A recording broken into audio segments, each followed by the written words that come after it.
Hi everyone, I'm Hirishgunawardana. My student ID is 30364486. Now I'm going to start our group presentation. What are the ethics? There are lots of definitions. The simplest definition is it is a set of beliefs about the right and wrong behavior within a society. According to the Ethics Center, ethic is the process of questioning, discovering, defending our values, principles, and the purpose. As students, we have lots of advantages of learning ethics.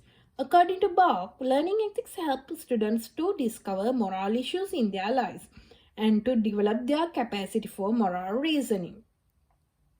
The ethical decision making model. It is a mechanism or tool for critical thinking and resolution of ethical dilemmas. There are 6 steps in ethical decision making model. Step 1, identify the problem. Step 1 is the most critical step in the process as awareness of an issue must occur to move through the steps. Many situations are simply never perceived to be ethical problems or dilemmas.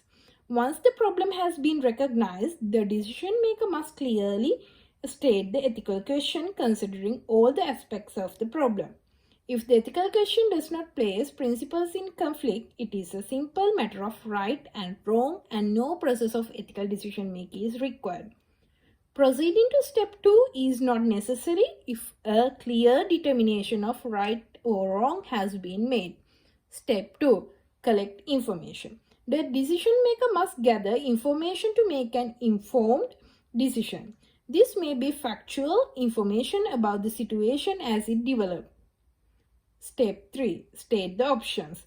After gathering all the necessary information, one may proceed to the third step, which involves brainstorming to identify as many alternatives or options as possible.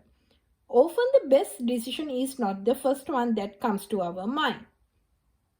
This step forces us to stop and view the situation from all angles to identify what others people might see as alternative answer to the problem. Apply ethical principles to the options. Focuses on the ethical principles and the ethical values and the concepts. In general, one or more of these will be involved in any ethical decision. It is state how each alternative will affect the ethical principle or rule by developing lists of pros and cons. This process will enable you to see which ethical principles are in conflict in this situation.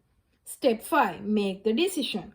Before implementing the decision, the practitioner should replay each principle against the decision to see if the decision holds up to this evaluation. The final step is implement the decision. The final step involves acting on the decision that has been made. Now we are moving to the ethical theories. Consequences-based ethical theory. According to Tawani, this is the definition for utilitarianism. According to her definition, what we can understand, the simple meaning of utilitarianism is all people desire is happiness, and happiness is an intrinsic good that is desired for its own sake. The consequence-based ethical theory mainly focuses on overall social good or happiness from individual actions and the policies. Duty-based ethical theory, deontology. Deontology considers as a duty-based ethical theory. It is mostly based on its moral system on duty or number of people. It leads to being lots of negative consequences. Contract-based theory. According to Tawani, contract-based ethical theories provide motivation as to being moral. The two types of social contracts are legal contracts and the moral contracts. Legal contracts are external and moral contracts are internal. Legal contracts are governed by the set of rules. Moral contracts are governed by the social culture. Character-based theory. The consequences, duties, and the social contracts play in moral systems ignores in character-based theories. Professional ethics. It is ACS Code of Ethics. There are 6 ACS Code of Ethics. The first one is the primacy of the public interest. You will place the interest of the public above those of personal, business, or sectional interest. The second one is the enhancement of quality life. You will strive to enhance the quality of life of those affected by your work. Third one is honesty. You will be honest in your representation of skills, knowledge, and the services and the products. Competency. You will work competently and diligently for your stakeholders. Professional development. You will enhance your own professional development and that of your colleagues and the staff. The last ACS code of ethics is professionalism. You will enhance the integrity of the society and the respect of its members for each other.